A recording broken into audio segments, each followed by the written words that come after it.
Allez, histoire de s'entraîner un petit peu en PHP, voici un petit exercice sur les boucles. Au fait, en PHP, donc l'idée c'est de générer un tableau HTML. D'accord? Donc là, ici, on va mettre en pratique des structures conditionnelles et des boucles pour produire du HTML dynamique en PHP. Donc la consigne, va falloir créer un fichier PHP qui s'appelle tableau.php.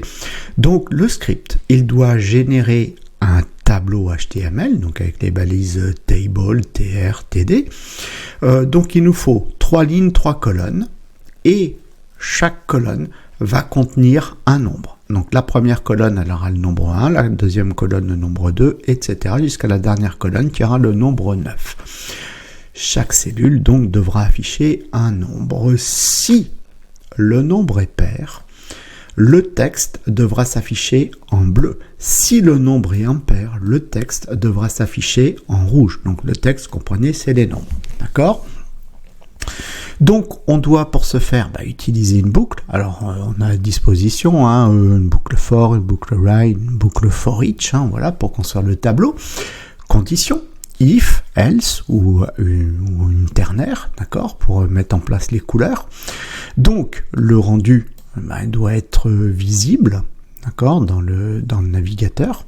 Et donc, ça doit ressembler à ça. Ici, on a un petit tableau. Donc, vous voyez, 1, 2, 3, 4, 5, 6, 7, 8, 9. C'est un nombre pair, c'est en rouge. C'est un nombre, impair. C'est un nombre pair, c'est en bleu. Voilà.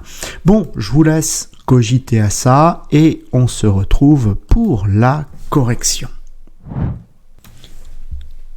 Allez, c'est parti pour la correction de ce petit exercice. Donc là, ici, on va ouvrir PHP et maintenant, on va faire du PHP dans notre document HTML et nous allons construire un tableau. Alors d'ailleurs, à la limite, on pourrait mettre la paire de balises tables à l'extérieur de notre PHP, pourquoi pas. Donc, hop, voilà qui est bon et on va faire une indentation quand même, que ce soit un peu mieux. Bon, on a dit il nous faut quoi? 3 lignes. Bon, alors pour faire 3 lignes, on peut prendre une boucle for, voilà.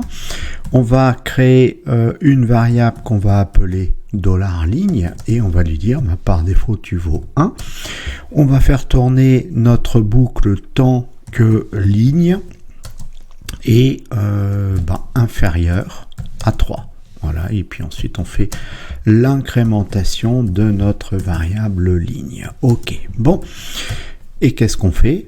3 fois, donc du coup on va faire un écho de tr, voilà, pour créer une ligne. Donc ligne ouvrante et puis ligne fermante, ici ce sera fin de tr. Donc là on est d'accord que là on vient de créer 3 lignes. Maintenant il nous faut aussi 3 colonnes. On va faire la même chose. Ici on va refaire une boucle for, on va faire une variable col. Pareil, on va dire tu vas être initialisé à 1, on va faire tourner cette boucle tant que la colonne est inférieure à 3. Alors j'ai dit inférieur à 3, c'est pas bien, c'est inférieur ou égal à 3 puisqu'on a dit 3 lignes, pardon, voilà. Et ici, on tourne la boucle, voilà, donc on l'incrémente, col plus, voilà. Et donc de là, on va faire un écho de la ligne. Donc la ligne c'est TD, voilà, TD et ouvrant et TD fermant, voilà. Bon, alors ça, si on regarde, on va pas voir grand chose si j'actualise. Alors en plus j'ai une erreur à la ligne 15, oui, puisque j'ai pas mis les points-virgules. Bon, mais hormis ça, on n'a pas d'erreur, on n'a pas d'affichage.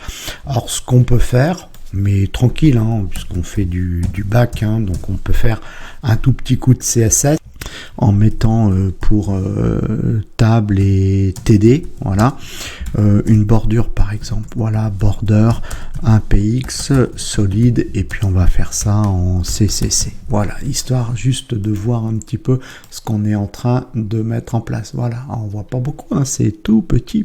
Bon, d'ailleurs ce qu'on peut faire également, c'est les TD, on va leur mettre un padding au bas de 10 pixels et sur les côtés de 30 pixels. Ok. Et d'ailleurs, pour voir un petit peu. Pour l'instant, on va mettre quelque chose à l'intérieur de la cellule. Donc voilà, pas mal. Bon, donc le X que j'ai mis, maintenant il va falloir remplir ça. On a dit 1, 2, 3, 4, 5, 6, 7, 8, 9. Comment on va faire ça? Ce que je propose, c'est que avant l'édition de la boucle, on puisse créer une variable I. Voilà, et puis on va lui dire par défaut, tu vaux 1. À ce moment-là, ici, vu qu'on a créé une variable I, alors je vais changer, je vais mettre des doubles, des doubles cotes, non, j'ai fait ça, mais pour rien. Bon, c'est pas grave. Ici, on va faire écho de $i dans la cellule. Donc, on est d'accord, du coup, au lieu que ce soit écrit X, ça va être écrit 1. Au lieu que ce soit écrit X, il faut que je l'enlève. Voilà. C'est écrit 1 partout. D'accord? Bon. Donc là, maintenant, je veux que ça s'incrémente. Comment est-ce que je peux faire? Je suis à l'intérieur de la boucle qui affiche ici les colonnes. À ce moment-là, ma variable I, une fois qu'il a fini de fermer la cellule, je vais lui dire, tu m'incrémentes ma variable I. Tu me fais I++. Et là, normalement, c'est bon. 1, 2, 3, 4, 5, 6, 7, 8, 9. Bon, ça, c'est vu. Ensuite, on a dit, c'est pas fini, parce qu'on avait dit au niveau des couleurs. Si c'est pair, c'est en bleu. Si c'est impair, c'est en rouge. Donc, on pourrait définir une classe. On pourrait faire, alors on va la définir tout de suite. On va faire une classe red. Voilà. Et on va lui dire color. À ce moment-là, tu seras en donc RVB. Voilà, je prends du A. Pour avoir un truc un peu mieux, et du blue. Voilà, on va créer une classe bleue.